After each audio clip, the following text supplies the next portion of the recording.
Cameroon, Bandung, Africa, Bandung, to the world, Bandung. Salut les amis, je suis l'homme le plus noir de la terre. Les Ivoiriens disent « à connaît pas, à demander ». Et chez nous, on dit « ibiri mi kiai ». Si tu veux savoir, tu dois poser des questions.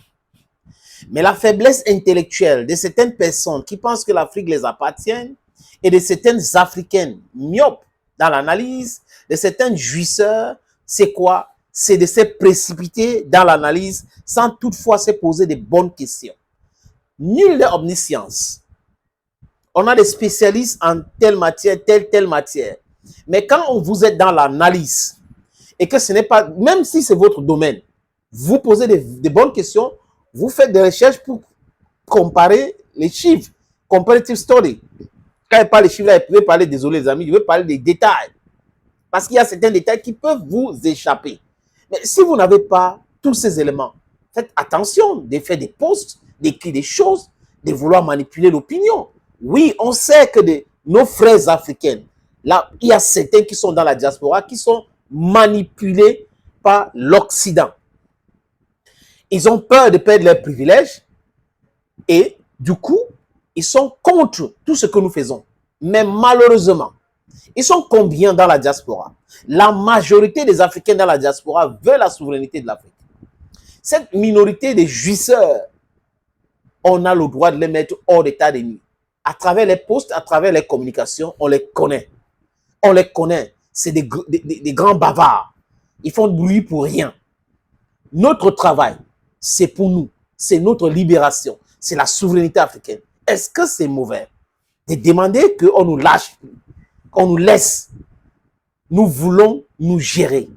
Et vous avez des Africains, des esclaves de la maison, qui continuent à soutenir cela.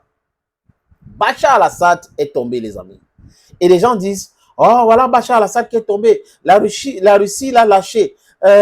Maintenant, c'est le tour des pays de l'AES. La Russie va lâcher Ibrahim Traoré. La Russie va lâcher Assimi Goïta. La Russie va lâcher Abdurrahman Tiani. Quand vous ne connaissez pas quelque chose, je répète encore, vous posez des questions. Les Ivoiriens disent, à connaît pas, à demander.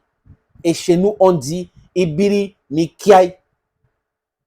Bachar al-Assad a succédé à son père, à Fès al-Assad, qui a passé 30 ans à la tête de la Syrie. Et son père voulait que son frère aîné soit son successeur. Malheureusement, le frère aîné d'Assad est mort quand son père était encore président. Assad voulait être médecin. Il était à Londres pour ses études. On l'a rappelé. Et il est venu dans ce pays, les amis, à cause de long story short. Il a passé 24 ans. 24 ans comme président de la République. Et quand il y a eu cette uprising dans son pays, Assad n'a pas été clairvoyant. Assad devait entamer les négociations. Les amis, je vous explique. C'est le Hezbollah qui a envoyé ses miliciens ou ses combattants, disons ça comme ça, parce qu'il ne faut pas utiliser l'expression des Occidentaux, qui a envoyé ses combattants combattre en Syrie pour arrêter les terroristes, les rebelles, les djihadistes et tous ces gens-là. La Russie, avec son aviation, parce que la Russie a 2 bases militaires là-bas, en Syrie.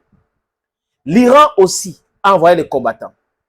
Et Bachar al-Assad ne pouvait pas penser que pendant 11 ans, ce sont ces gars-là qui devaient le protéger. Pourquoi? Pendant ce temps-là, pourquoi? Et que plus de 1 million ou des millions de Syriens étaient en Turquie. C'était pas faisable. Donc lui, il devait être clairvoyant pour discuter avec ses citoyens pour amener la paix en Syrie. Lui, il comptait seulement sur les gros bras de la Russie et autres. Mais au fur et à mesure, même l'armée syrienne ne voulait plus continuer à combattre. Regardez comment les rebelles ont pris les villes, Alep, Hamad, Homs et tout. C'était éclair. Donc ça veut dire quoi? Ça veut dire que l'armée syrienne était contre Bachar al-Assad. L'armée syrienne n'a pas voulu se battre. Assad, c'est un homme. C'est pas un pays. Donc, si l'armée n'est pas avec toi, si ton peuple n'est pas avec toi, qui sera avec toi? Voilà pourquoi Assad est tombé. Mais quand vous dites que la Russie va lâcher Abdurrahman Tiani, que la Russie va lâcher Ibrahim Traoré, que la Russie va lâcher Assimi Goïta. Vous avez tout faux. Ça, c'est une analyse des personnes qui ne sont pas clairvoyants, qui ne sont pas même intelligents, qui sont des crétins. Ceux qui disent ça sont des plaisantins, les amis. Les mots, il faut utiliser les adjectifs, même forts. Ça, ce sont les adjectifs qualificatifs faibles que j'utilise. Au Mali, c'est le peuple, ce n'est pas la Russie, c'est le peuple qui soutient Assimi Goïta. Assimi Goïta est arrivé au pouvoir comment? C'est parce que le peuple avait déjà marre. Quand vous regardez ce qui se passe au Mali, c'est le peuple qui est en train de tout faire pour en découdre avec les terreaux. Donc c'est comme ça que la Russie entre. Donc le Mali achète les armes. Et c'est les Maliens qui combattent. Quoique il y a des instructeurs, machin chouette, mais c'est les Maliens qui combattent. Quand on arrive au Burkina Faso, le Burkina Faso ne compte pas sur la Turquie, parce que pour moi, la Turquie n'est pas sérieux, parce que c'est un pays de l'OTAN, ne compte pas sur la Russie. Le Burkina Faso achète des armes et il y a des VDP, des volontaires pour la défense de la patrie. Et le peuple qui est mobilisé pour son indépendance, pour la souveraineté, c'est bien cela. Et vous avez vu que ça a commencé au Mali, ça a touché le Burkina Faso. Et après, ça allait au Niger. Abdurrahman Tiani a vu et il a dit stop à cette mascarade, à cette souffrance imposée. Et le peuple du Niger est avec lui. Donc c'est le contraire de Bachar al-Assad. Le peuple n'était pas avec lui. Donc la Russie ne pouvait rien. Et l'armée n'était pas avec lui. Vous avez vu que les bases militaires russes en Syrie ont été touchées. On n'a pas touché. Donc c'est un message. C'est un message. L'armée burkinabé est avec le peuple. Et le peuple est avec son armée. Donc c'est un. L'armée malienne, les FAMA sont avec le peuple. Et le peuple est avec le FAMA. C'est comme ça. Vous avez les FDS au Niger qui sont avec le peuple et le peuple est avec les FDS. Le CNPS gère le pays parce que le peuple veut. C'est ce qu'il faut comprendre. Prenons l'exemple de Blaise Compaoré, par exemple. Quand il quitte le pouvoir, c'est parce que l'armée n'était pas avec lui. C'est comme ça qu'il tombe. L'armée dit stop.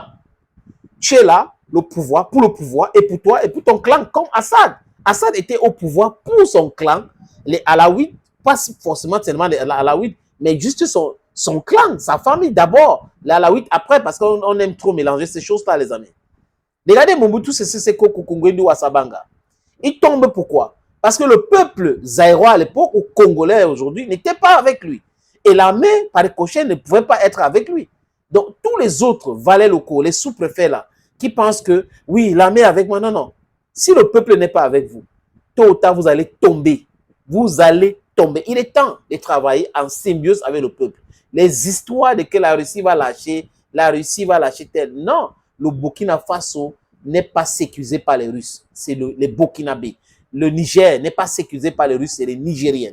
Le Mali n'est pas sécurisé par les Russes, c'est les Maliens. C'est ce message qu'il faut comprendre. La différence entre la Russie et les autres, en ce qui concerne l'Afrique, c'est que la Russie vend toutes sortes d'armes nécessaires. Et pendant ce temps, les Occidentaux disaient non, les armes létales, on ne peut pas vous vendre.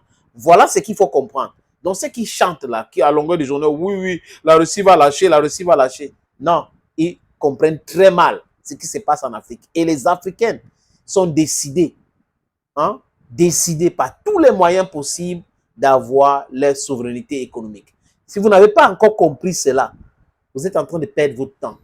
Rien ne peut être comme avant. Donc, nous, en tant qu'Africains, nous sommes avec Assimi Goïta. Nous, en tant qu'Africains, nous sommes avec Ibrahim Traoré. Nous, en tant qu'Africains, nous sommes avec Abdurrahman Tiani. N'en déplaise, vos analyses, vos commentaires, vos posts bidons vous engagent. Mais si vous n'avez pas compris cette actualité, comme ça veut dire que vous êtes en train de faire fausse route. Thank you, friends. Tous les amis africains, je vous salue. Tous les vrais combattants, je vous salue. Ne l'oubliez jamais. Je suis l'homme le plus noir de l'Afrique et du monde. Bye bye.